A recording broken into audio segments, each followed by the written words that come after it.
অনেক তত্ত্ব উপাত্তর সাথে জিনের সম্পর্ক আছে। এটা আবার কেমন কথা? এটাও কোরআনেই আছে যে দুনিয়াতে যে ব্যক্তি শয়তান মানুষ শয়তান, তার সাথে জিন শয়তানের যোগাযোগ থাকে। বিশ্বাস করেন না? দুনিয়াতে যে ব্যক্তি মানুষ শয়তান, তার সাথে জিন শয়তানের যোগাযোগ থাকে। একটা হাদিসে এমনও পড়েছিলাম আমরা স্টুডেন্ট লাইফে, আল্লাহ রাব্বুল আলামিন যখন কোনো আদেশ নাজিল করেন তখন ফেরেশতারা সেটা নিয়ে ডিসকাস করতে থাকেন আসমানে, এবং জিন জাতি প্রথম আসমানের কিনারা পর্যন্ত পৌঁছে যায় এবং সেখানে গিয়ে কানে শ্রবণ করার চেষ্টা করে কি নিয়ে আলোচনা করা হচ্ছে। যদি কোনো একটা সংবাদ তাদের কান পর্যন্ত চলে আসে, তাদেরকে বিতাড়িত করার জন্য আল্লাহ রাব্বুল আলামিন উল্কাপিণ্ড ছোড়েন। ওখানকার ফেরেশতারা আছেন, তারা অগ্নিশিখা নির্বাপন করেন। সূরা সফফাতের প্রথম দিকে পড়ে দেখবেন। এই জিন দুনিয়াতে যে কবিরাজ বা তান্ত্রিক বা জাদুকরের আন্ডারে আছে, সে এসে তাকে জানিয়ে দেয় এই হতে যাচ্ছে। তখন সেই তান্ত্রিক এই সত্যটার সাথে আরও 100টা মিথ্যা জড়িয়ে জনগণকে বিভ্রান্ত করে। তখন তার কথা ফলে যায়, মানুষ মনে করে যে তান্ত্রিক অনেক বড় কিছু হয়ে গেছে। তো এগুলো সবই ফিতনা। যাই হোক, এই জিনের ব্যাখ্যা কিন্তু আমরা করতে পারছি না বিজ্ঞান দিয়ে। আমরা আত্মা কাকে বলে জানি না। আত্মার কি কোনো বৈজ্ঞানিক ব্যাখ্যা আছে? স্বপ্ন দেখি মাঝে মাঝে আমরা, স্বপ্ন সত্য হয়। অনেক সময় অনেকের স্বপ্ন সত্য হয়, কোরআন তার সাক্ষী। অনেক সময় অমুসলিমের স্বপ্ন সত্যি হতে পারে, কোরআন তার সাক্ষী। ইউসুফ আলাইহিস সালাম জেলখানায়, মনে আছে? দুজন ব্যক্তি স্বপ্ন দেখলেন, একজন শরাব পান করাচ্ছেন মনিবকে, আরেকজনের মাথার মধ্যে রুটি, এখান থেকে পাখি রুটি খেয়ে চলে যাচ্ছে। এই দুজন ব্যক্তি কিন্তু মুসলিম নন। তারপরে ইউসুফ আলাইহিস সালাম বললেন, একজন নিষ্কৃতি পাবে এবং তার মালিককে সে শরাব পরিবেশন করবে, সে মুক্ত হয়ে যাবে সামনেই, অচিরেই। আরেকজন ব্যক্তি তোমাকে শুলদণ্ড দেওয়া হবে, তোমার মাথার মধ্যে যে মগজ আছে এটা পাখি এসে খেয়ে ফেলবে। কুদি আল-আমর, এটা হয়ে গেছে, এটা আল্লাহর পক্ষ থেকে ফয়সালা। তাহলে এই স্বপ্ন মিথ্যা ছিল না সত্য? তো এই স্বপ্নের বৈজ্ঞানিক কি ব্যাখ্যা আছে? বিজ্ঞান কি এই পর্যন্ত যেতে পারবে? নাই। অতএব সব কিছুর বৈজ্ঞানিক ব্যাখ্যা বুঝতে হবে না। নবী সাল্লাল্লাহু আলাইহি ওয়াসাল্লাম বলেছেন, নবী সাল্লাল্লাহু আলাইহি ওয়াসাল্লামের প্রতি দরুদ পাঠ করা হলে এই দরুদগুলো সংগ্রহ করার জন্য এক শ্রেণীর ফেরেশতা আছেন, স্পেশাল ফেরেশতা, মালায়েকা। আর আমাদের সায়েন্স অবশ্য মালায়েকায় বিশ্বাস করে না, তারা জিন জাতিতেও বিশ্বাস করে না। যদিও বা নবী করিম সাল্লাল্লাহু আলাইহি ওয়াসাল্লাম বলেছেন এক শ্রেণীর স্পেশাল ফেরেশতা আছেন যারা দরুদগুলোকে সংরক্ষণ করেন। আমরা যে কথাগুলো বলছি রেকর্ড হয়ে যাচ্ছে না? আজকে থেকে 100 বছর 200 বছর আগে মানুষ এটা কল্পনা করতে পারতো? আমরা এখন যেখানেই মুভ করছি, সিসি ক্যামেরা, ভিডিও, এটা সেটা, স্যাটেলাইট, এগুলো আছে না? আজকে থেকে 300 বছর আগে মানুষ এগুলো বিশ্বাস করতে পারতো? আজকে থেকে 1000 বছর আগের কোনো মানুষকে বলেন যে স্যাটেলাইট দিয়ে পুরো বিশ্ব নিয়ন্ত্রণ করা যায়, সে বলবে যে পাগল, তার মাথায় ঢুকবেই না স্যাটেলাইট কি জিনিস। ঠিক একইভাবে আল্লাহ পাকের জ্ঞান হচ্ছে লক্ষ কোটি কোটি বছর আগের, চির নতুন, চির প্রাচীন, চির আধুনিক। এই জ্ঞানের ঊর্ধ্বে কারো জ্ঞান নয়। এই জন্য এখন এগুলো কথা অনেকেই প্রশ্ন তোলে যে ফেরেশতা আবার কি জিনিস, জিন আবার কি, ইসলাম এগুলোতে কেন বিশ্বাস করে? সুবহানাল্লাহ।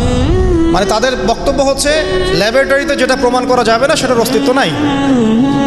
প্রত্যেকটা বস্তুকে হয় কঠিন হতে হবে, না হলে তরল, না হলে বায়বীয়, এর বাইরে কিচ্ছু নাই। আসলে কি তাই? তো সব কিছুকেই বিজ্ঞান দিয়ে ব্যাখ্যা করতে হবে জরুরি না, এর ঊর্ধ্বে অনেক কিছু আছে। এর জ্ঞান, এর শেষ সীমা থেকে আল্লাহ পাকের জ্ঞান শুরু হয়। অতএব এটাকেই চূড়ান্ত জ্ঞানের মানদণ্ড মনে করার কোনো কারণ নাই। আমাদের মধ্যে একটা শিরকি আকীদা ঢুকে গেছে এখন।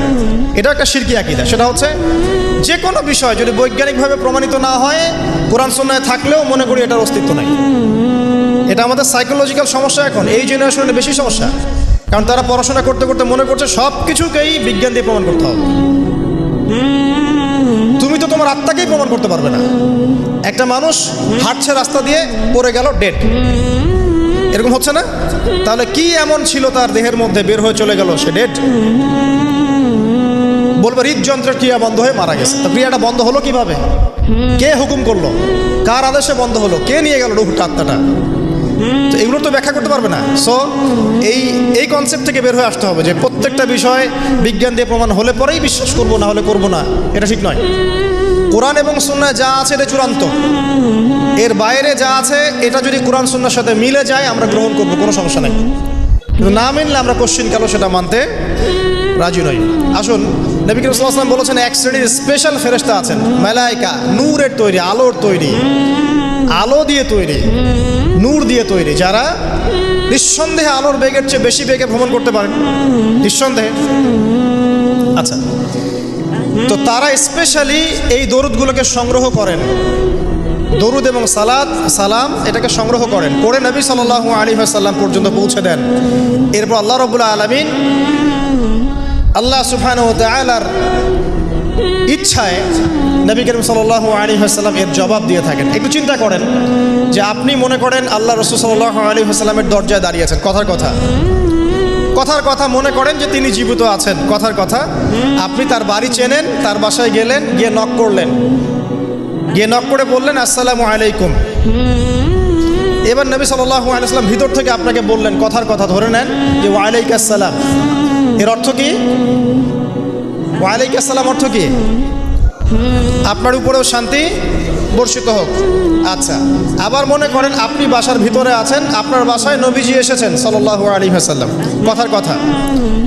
এবার তিনি আপনার দরজায় নক করছেন, নক করে বলছেন আসসালামু আলাইক, তোমার উপর শান্তি বর্ষিত হোক।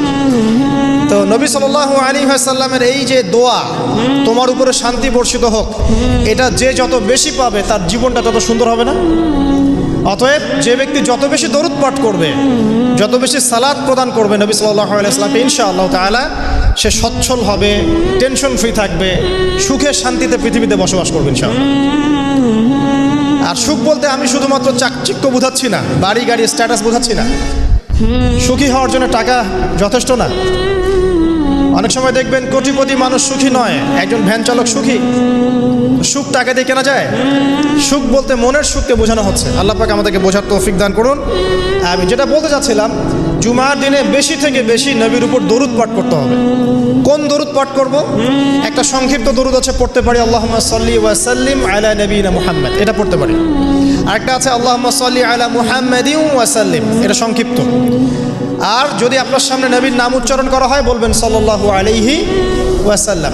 অথবা সবচেয়ে সেরা দরুদ হচ্ছে দরুদ ইব্রাহিম, আল্লাহুম্মা সাল্লি আলা মুহাম্মদ ওয়া আলা আলি মুহাম্মদ কামা সাল্লাইতা আলা ইব্রাহিম ওয়া আলা আলি ইব্রাহিম ইন্নাকা হামিদুম মাজিদ। আল্লাহুম্মা বারিক আলা মুহাম্মদ ওয়া আলা আলি মুহাম্মদ কামা বারাকতা আলা ইব্রাহিম ওয়া আলা আলি ইব্রাহিম ইন্নাকা হামিদুম মাজিদ। এটা প্রথম আমল, জুমার দিনে করবেন। এছাড়া প্রত্যেক দিন সকালে 10 বার এবং সন্ধ্যায় 10 বার করে দরুদ পড়বেন। তাহলে কি হবে? ইনশাআল্লাহ তাআলা আপনি, আমি, আমরা সবাই কিয়ামতের মাঠে নবী সাল্লাল্লাহু আলাইহি ওয়াসাল্লামের সুপারিশ পেয়ে যাব ইনশাআল্লাহ। সুপারিশ সম্পর্কে একটা হাদিস শুনিয়ে দেই, যথেষ্ট হবে ইনশাআল্লাহ। নবী সাল্লাল্লাহু আলাইহি ওয়াসাল্লাম বলেছেন, আমার উম্মতের যে ব্যক্তি, যে কোনো ব্যক্তি, নারী পুরুষ, সাদা কালো, বাঙালি, পাকিস্তানি, আফগান, সিরিয়ান, যেখানকার মানুষ হোক না কেন, যে কোনো ব্যক্তি, সে যদি শিরিক না করে মারা যায়, আল্লাহর সাথে শিরিক করে নাই, এই অবস্থায় মারা গেছে, নবী সাল্লাল্লাহু আলাইহি ওয়াসাল্লামের সুপারিশ তার উপর ওয়াজিব হবে ইনশাআল্লাহ। ইনশাআল্লাহ সে জান্নাতে যাবে যদি শিরিক না করে মারা যায়। অন্য যে কোনো পাপ আল্লাহ যাকে ইচ্ছা মাফ করতে পারে। আল্লাহ পাক আমাদেরকে শিরিক মুক্ত আমল করার তৌফিক ইনায়াত করুন, আমিন। জুমার দিনে দ্বিতীয় আমল হচ্ছে আপনাকে সূরা কাহফ তেলাওয়াত করতে হবে। এটা খুবই ইম্পর্টেন্ট একটা আমল। জুমার দিনে সূরা কাহফ অবশ্যই তেলাওয়াত করবেন। যদি পুরোটা তেলাওয়াত করতে নাও পারেন, কমপক্ষে প্রথম 10 আয়াত, শেষের 10 আয়াত তেলাওয়াত করবেন। ফজিলত, আল্লাহ রাব্বুল আলামিন আপনাকে মসিহুদ দাজ্জালের ফিতনা থেকেও বাঁচাবেন ইনশাআল্লাহ। আর এখন আমরা দাজ্জালের ফিতনা যুগেই বাস করছি, কোনো সন্দেহ নাই। প্রতিটা সেক্টরেই ফিতনা আছে, প্রতিটা সেক্টর। এই যুগে বসবাস করে যে ব্যক্তি মনে করে যে আমি ফিতনামুক্ত একটা পরিবেশে বসবাস করছি, এর চেয়ে অন্ধ ব্যক্তি পৃথিবীতে আর কেউ নাই। আপনি আল্লাহর নূর দিয়ে দেখেন, আপনি দেখবেন প্রতিটা সেক্টরেই ফিতনা, প্রতিটা সেক্টরে। হোক সেটা কালচার, হোক সেটা এডুকেশন, হোক সেটা ইকোনমি, পলিটিক্স, ওয়ার্ল্ড অ্যাফেয়ার্স, পরিবার, যে কোনো জায়গায় দেখবেন ফিতনা, প্রত্যেকটা জায়গায় ফিতনা। তো এই ফিতনার যুগে বসবাস করে যদি আমরা নিরাপদ থাকতে চাই, তাহলে সূরা কাহফ তেলাওয়াত করতে হবে। কমপক্ষে প্রথম 10 আয়াত এবং শেষ 10 আয়াত। আল্লাহ পাক তৌফিক এনায়েত করুন, আমিন। আরেকটা আমল বলবো জুমার দিনে, সেটা হলো যে জুমার দিনে বেশি বেশি দোয়া করবেন আল্লাহর কাছে, কারণ এই দিনে 2টা সময় আছে, এই সময় দোয়া কবুল হয়ে যাবে ইনশাআল্লাহ তাআলা। আরেকটা আমল বলতে চাই, যদিও সেটার সময় আপনাদের আজকে চলে গেছে, সেটা হলো জুমার দিনে যে ব্যক্তি সকাল সকাল গোসল করে, আমি আরেকদিন খুতবায় বলেছিলাম, সকাল সকাল গোসল করে, আর্লি মর্নিং মসজিদে চলে আসে, আতর সুগন্ধি ব্যবহার করে, উত্তম কাপড় পরে, সবচেয়ে সেরা কাপড়টা পরে, মসজিদে আসার সময় আমরা দেখি যে সবচেয়ে নর্মাল কাপড়টা পরে আসে, এটা ঠিক নয়। আমরা এখানে আল্লাহর সাথে সাক্ষাৎ করতে এসেছি। আপনাকে যদি আপনার গার্লফ্রেন্ড এখনই ডাকে কফি হাউসে, আপনি সবচেয়ে সেরা পোশাকটা পরে যাবেন, তাই না ভাই? তার মানে যাওয়ার অভ্যাস আছে। বা কোনো বিশেষ ব্যক্তি যদি আপনাকে ডাকে, এমপি হোক, মন্ত্রী হোক, বা কোনো ব্যারিস্টার, কোনো স্যার, কোনো জজ, আপনাকে একটা কনভারসেশনের জন্য ডাকলো, আপনি সবচেয়ে সেরা পোশাকটা পরে যাবে, তাই না? আপনার সামর্থ্য অনুযায়ী সবচেয়ে সেরা পোশাক পরতে হয় মসজিদে আসার সময়। খুযু যিনাতাকুম ইনদা কুল্লি মসজিদ, আল্লাহ পাক বলেছেন প্রত্যেকবার যখন মসজিদে আসবে তখন সেরা পোশাকটা পরে আসবে। জুমার দিনে সবচেয়ে উত্তম পোশাক পরে আসবেন। আসার পর সকাল সকাল গোসল করে সুগন্ধি ব্যবহার করে পায়ে হেঁটে যে ব্যক্তি আসে এবং ইমামের এই যে কাছাকাছি বসে, ইমামের কাছাকাছি বসার পরে খুতবা মনোযোগের সাথে শ্রবণ করে এবং খুতবার মাঝখানে কোনো কথা বলে না, কাউকে ডিস্টার্ব করে না, এরপর ইমামের সাথে নামাজ আদায় করে, এই ব্যক্তির আমল নামায় যে নেকি লেখা হবে, নবীজি বলছেন সে যে প্রত্যেক পদক্ষেপ ফেলে এখানে এসেছে তার বিনিময়ে, একটা পদক্ষেপের বিনিময়ে 1 বছরের নফল রোজা আর 1 বছরের নফল তাহাজ্জুদের নেকি তার আমল নামায় লিখে দেওয়া হবে ইনশাআল্লাহ। এই কাজগুলো আমরা জুমার দিন খুব সহজেই করতে পারি। আল্লাহ পাক আমাদের জুমাকে মূল্যায়ন করার তৌফিক দান করুন। আর দেখবেন আমরা জুমাটাকে উপলব্ধি করি কিভাবে, এনজয় করি কিভাবে। এই দিনে বিয়ের অনুষ্ঠান, এই দিনে পার্টি, এই দিনে ডিজে, এই দিনে অমুক, এই দিনে সাউন্ড বক্স বাজতেছে, এই দিনে পিকনিক, এই দিনে বনভোজন। জুমার দিনের ফজিলতটা যে অনেক বেশি, এটা শয়তান আপনাকে দুনিয়ার চাকচিক্য দিয়ে ভুলিয়ে দিয়েছে। দুনিয়ার চাকচিক্য দিয়ে শয়তান আপনাকে জুমার ফজিলতটা ভুলিয়ে দিয়েছে। মনে রাখবেন যত কাজ জুমার দিনের বাইরে, জুমার দিনটা হচ্ছে আমাদের সংস্কৃতি, ইবাদত করার সংস্কৃতি। একটা কথা মনে পড়লো, বলে ফেলি, যে একটা বিষয় মাথায় ঘুরপাক খেত সবসময় ছোটবেলা থেকে, যে আল্লাহ পাক ইসলাম কেন নাজিল করলেন, মানে ইসলাম আমাদেরকে দিয়েছেন কেন আল্লাহ রাব্বুল আলামিন।